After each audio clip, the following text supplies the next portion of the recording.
लोकसभा चुनाव 2024 के लिए प्रधानमंत्री नरेंद्र मोदी वाराणसी से अपना नामांकन 14 मई को दाखिल करने वाले हैं। 14 मई से एक दिन पहले यानी आज 13 मई की शाम को प्रधानमंत्री मोदी के नामांकन से की पूर्व संध्या पर एक बहुत ही भव्य रोड शो का आयोजन किया जा रहा है वाराणसी के अंदर। आज के इस वीडियो में हम बात करेंगे उसी रोड शो की भव्यता के बारे में और उस रोड शो से जुड़ी जानकारियों के बारे में। नमस्कार, आप देख रहे हैं मेरा यूट्यूब चैनल और मैं हूं आपके साथ आपका दोस्त साकेत गर्ग।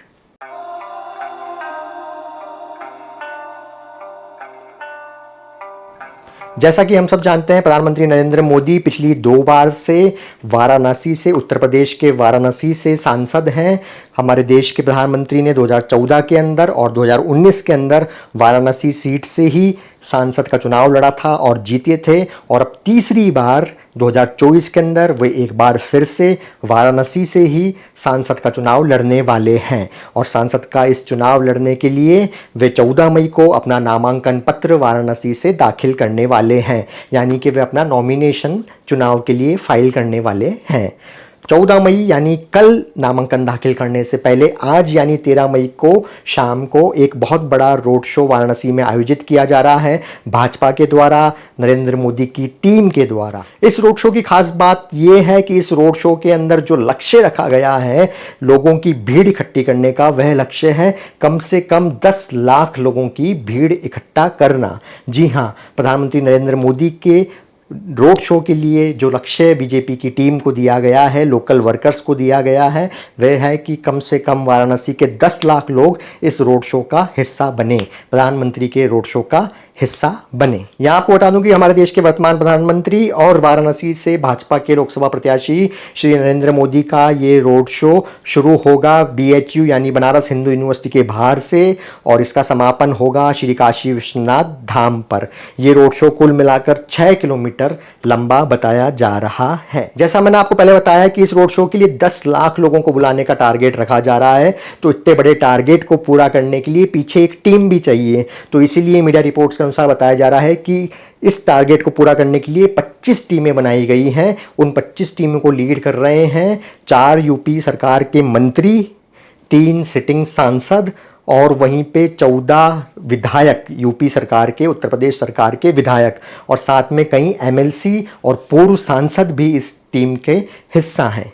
इन 25 टीमों का काम होगा घर घर जाकर वाराणसी के लोगों को प्रधानमंत्री मोदी के रोड शो के लिए आमंत्रित करना। बताया जा रहा है कि बीजेपी के सभी पदाधिकारियों को ये टारगेट दिया गया है कि आपको कम से कम 5 लाख परिवारों को छूना है, पर्सनली उनको आपको इनवाइट करना है, उन्हें इन्विटेशन देना है, निमंत्रण देना है कि आप 13 मई की शाम को प्रधानमंत्री नरेंद्र मोदी के रोड शो में जरूर पधारें। और इस हिसाब से वे टारगेट लगा रहे हैं कि कम से कम 10 लाख लोग इस रोड शो का हिस्सा बने। वहीं साथ में आपको यह बता दूं कि इस रोड शो की पूरी जिम्मेदारी बताया जा रहा है कि बीजेपी के राष्ट्रीय महासचिव सुनील बंसल के कंधों पर रखी गई है। और वहीं खुद अमित शाह और उत्तर प्रदेश के मुख्यमंत्री योगी आदित्यनाथ भी इसकी तैयारियों को मॉनिटर कर रहे हैं।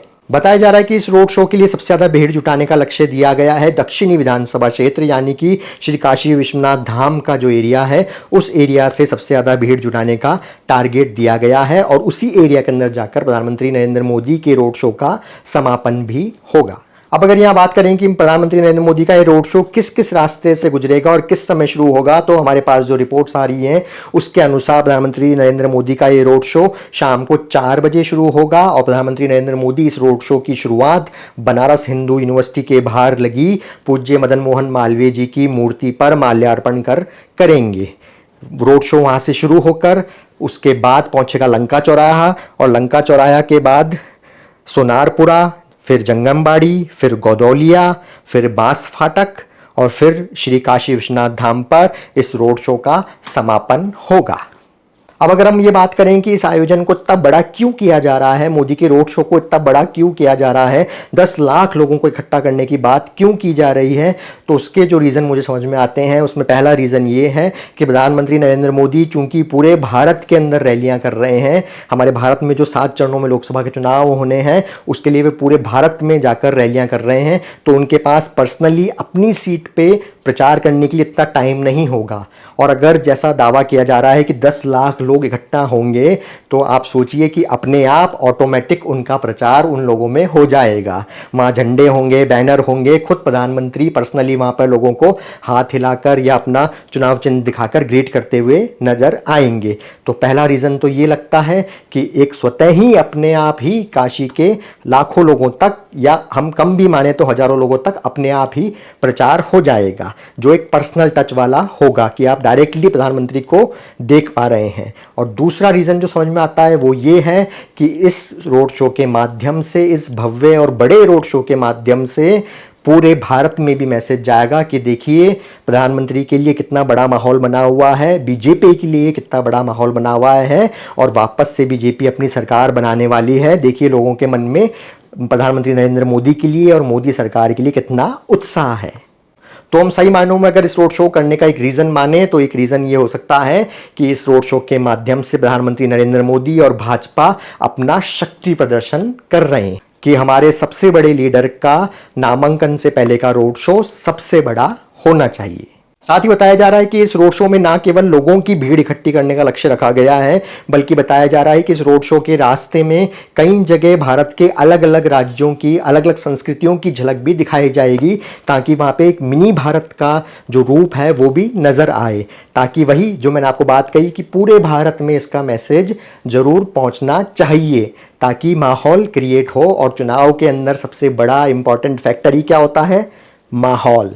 यहाँ आपको बता दूं कि प्रधानमंत्री नरेंद्र मोदी ने अपने 2014 और 2019 के चुनाव में भी वाराणसी के अंदर रोड शो किया था। 2014 के चुनाव में उन्होंने 24 अप्रैल 2014 को अपने नामांकन के दिन ही रोड शो किया था। वहीं 2019 के चुनाव में उन्होंने 25 अप्रैल 2019 को अपना रोड शो किया था और नामांकन पत्र उसके अगले दिन 26 अप्रैल 2019 को दाखिल किया था। और वहीं इस बार भी ऐसा ही हो रहा है कि 13 मई को वो रोड शो करने वाले हैं और 14 मई को अपना नामांकन पत्र दाखिल करने वाले हैं।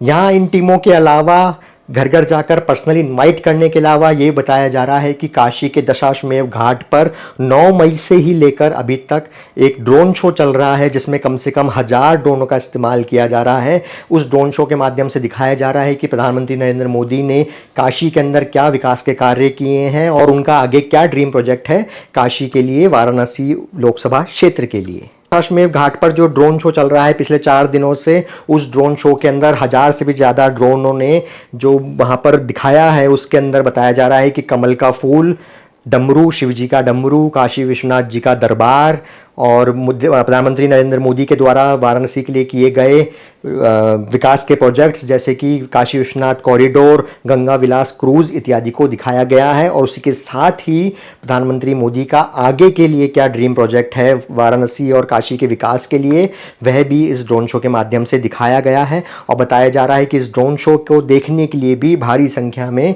भीड़ वाराणसी के घाटों पर पहुंच रही है।